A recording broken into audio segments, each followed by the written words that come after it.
Hello everyone and welcome back to my channel Blossom with Bri. My name is Bri and I create content around the topic of personal development and growth.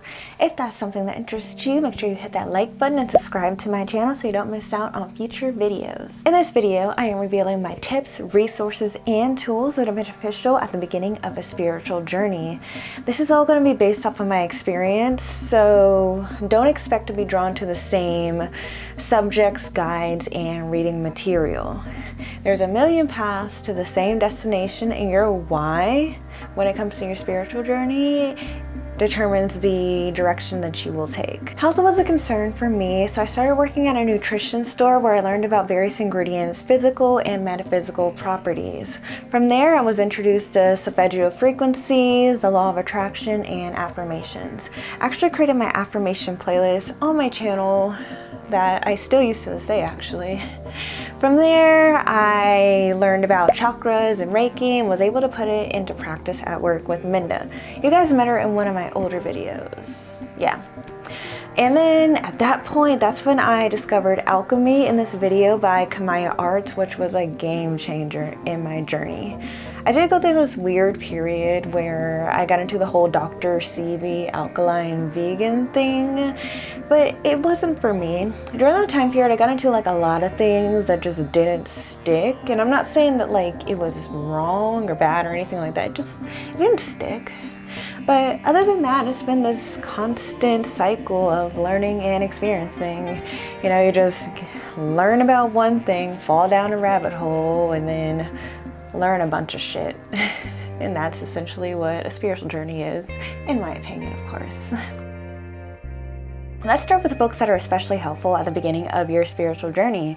My favorite spiritual book of all time is The Kybalion. This book conveys the teachings of Hermes Trismegistus, or his apotheosis Thoth, in a brief and straightforward manner. What I love about this book is that it explains universal truths, but without the spiritual fluff. Expect direct and coherent knowledge that provides a sufficient basis for a spiritual journey. My favorite lesson from this book is the principle of polarity. I use it to explain why light and darkness is necessary in a spiritual journey.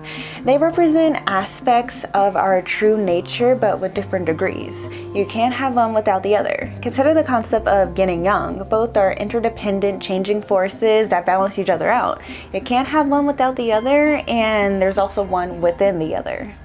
After reading The Kybalion, I wanted to connect more with the teachings of Thoth, so I picked up the Emerald Tablet, which was a step up from the previous book. This book goes into further detail on these universal truths that was taught in The Kybalion, but with the spiritual fluff. This book was heavily coded, and it's something that you understand over the course of your journey.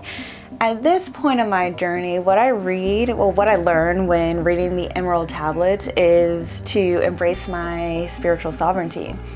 Every time I read it, I just hear the words, remember who you are. Even though this video is all about external resources, remember that you are your greatest source of information and clarity. And when reading this book, that's what you're going to realize. Astrology has played a significant role in my journey, and my foundation for this subject is from the only astrology book you ever need.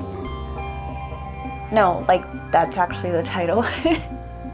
This book teaches you the basics of astrology from your sun sign to aspects and synastry. It is written textbook style, so read it as if you were reading a book for school. Usually what I would do is I would just search something in the table of contents, find my answer, and then I would just have the basics for that question, and then from there I can just go on Google and search more details if I'm that interested.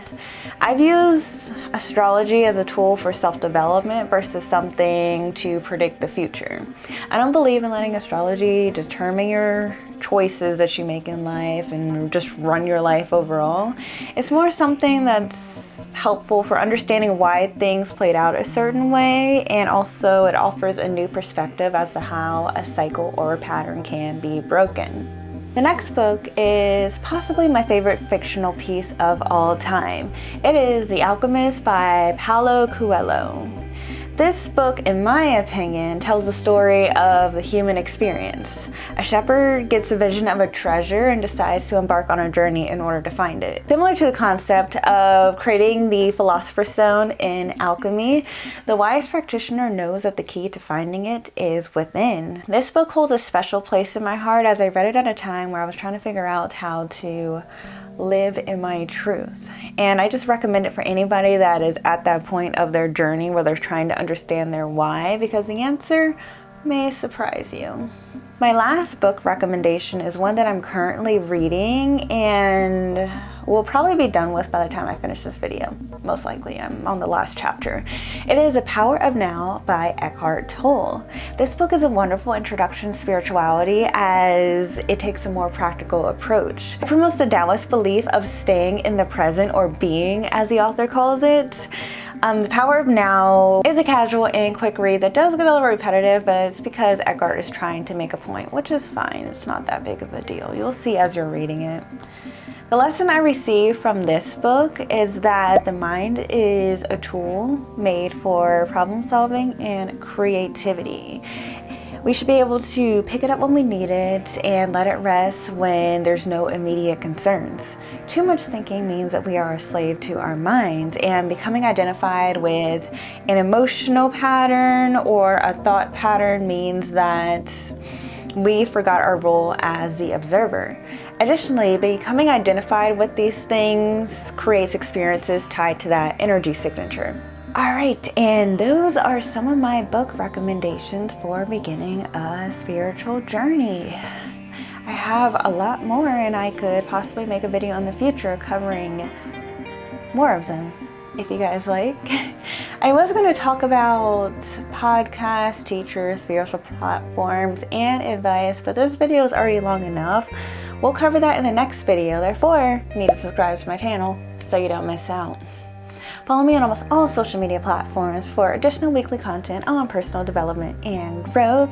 Make sure to like this video and let me know what books were influential in your journey in the comments. Thank you so much for watching, and I will see you next time.